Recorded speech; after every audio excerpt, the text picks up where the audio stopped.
Hey, what's up, guys? It's T-Bone here, and welcome back to another episode of playing Legendary Game of Heroes. So this week's event is called the Labyrinth, and some of the special things for this particular event is that it's a Slayer event where you can collect this new thing called the Demonic Essence.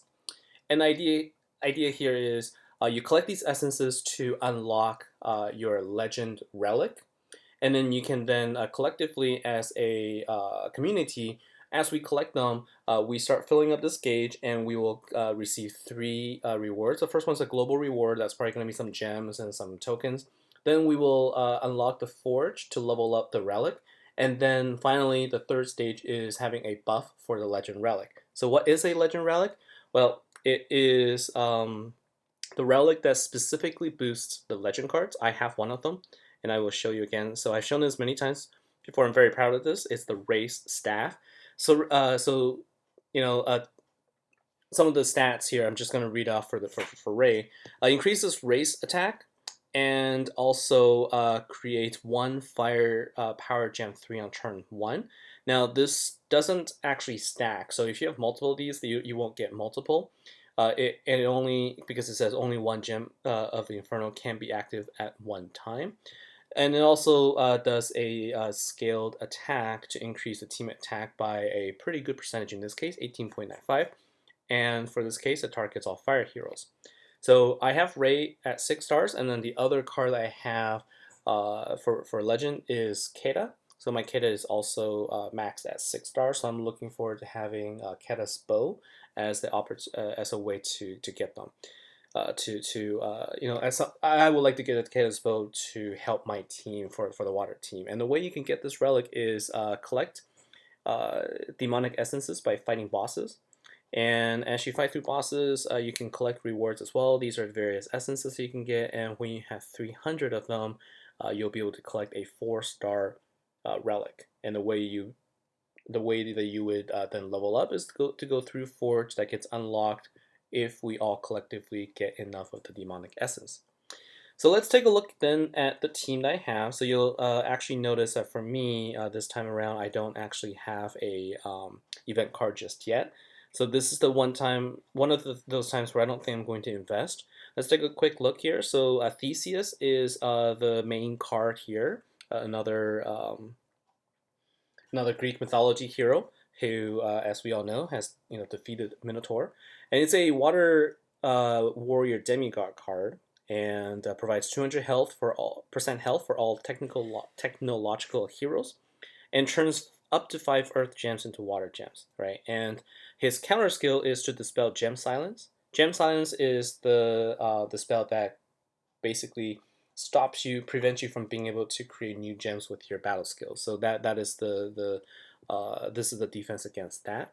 And then the other pack that contains the guaranteed units are the Soaring pack, which contains the 2 flying units, heroes within the mythology, Icarus and Skybound.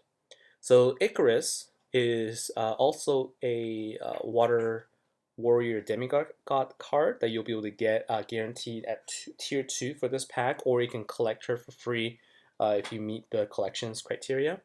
And her boosts are 300% damage and health for all water demigod heroes, right? So if you participated in one of the earlier events with Poseidon, he is also a water demigod card, so this card will boost him really nicely.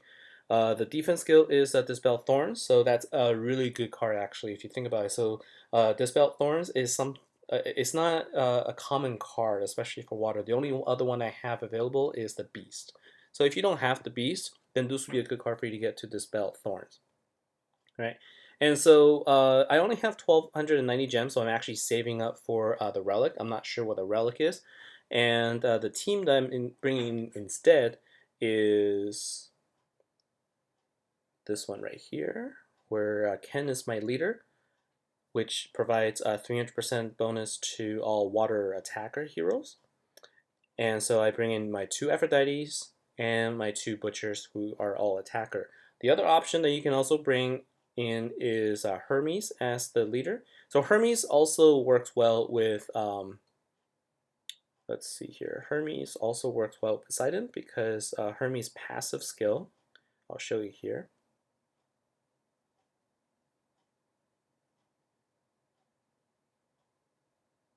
Hermes passive still increases increases the water demigod hero cards damage by 20%. So this actually works really well as a leader or not even a leader, just having him on the team will be really good for Icarus. And so I guess I could invest in her because I have two Hermes. It's just that I don't have the third. I don't have my second one at 6 stars. And the thing is, I don't really like Hermes because his battle skill sucks.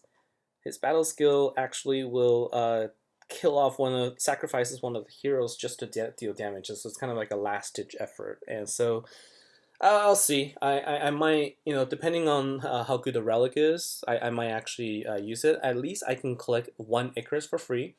So let's see how that works out. But for now, that's the team I'm using is Ken as the leader. And so let's take a look at the event itself. So this is a traditional Slayers event. A sigh of relief, I guess, for a lot of people. This is not like the previous Slayer event that was very interesting. It was very interesting with a lot of the various different levels you have to go through. This is just basic, you go through your bosses, and then you rally your friends, and then you go through guild bosses.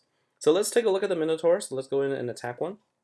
So Minotaur casts Gem Silence, which doesn't impact my team because I don't have any units that will create new gems. And so let's just go ahead and do a good old-fashioned beatdown. And what I'm doing right now is I just want to try and create a couple of power gems. Okay.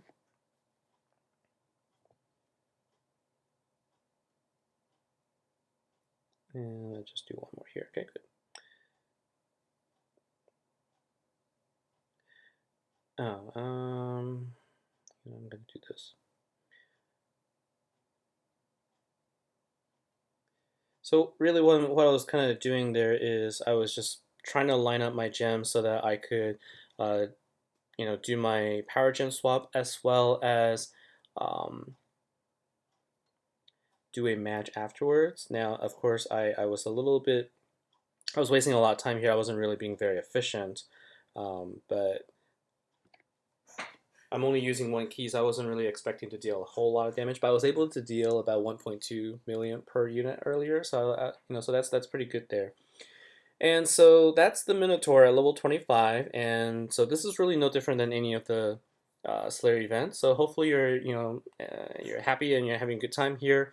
Uh, I'm looking forward to the relic collection, right? So I think we talked about this. So having 300 demonic essences is what I'm going to get here. I'm really looking forward to getting a Ketis bow, keeping my fingers crossed. And so with some time here, I think I'm going to quickly revisit something that I had talked about before, and that is the Guild War. So at this point, hopefully most of you have been participating and you have collected enough of tokens to actually get the Warden's Soul. Now, the thing that I really want to caution against you is don't use it until you have at least 100. So what I did was I thought that this was simply just cumulative, and so I purchased the 4-star Warden, and then I realized that it actually takes away from your inventory. So now I only have 4 remaining, and looking at the remaining number of Warden Souls, I can't get enough to get the 5-star. So if you collect all the Warden Souls within this particular event, you'll get less than 125 Warden Souls, which means you cannot get both a 4-star as well as a 5-star. So I would recommend that you just kind of hold on to it until you have 100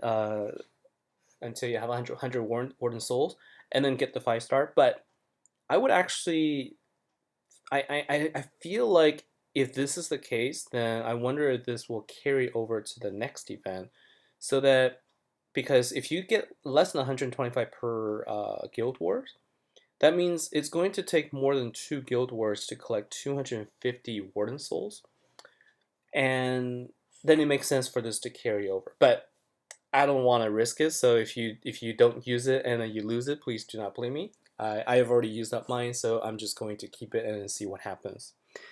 So that's all I wanted to quickly provide an update on, and The Warden card, the introduction of Warden cards has really changed the Guild Wars scenery. You see a lot more of these now, and my two decks are mainly still my Lady Agista's deck and a fire deck that involves Night Sun as well as the Idalia from the previous event.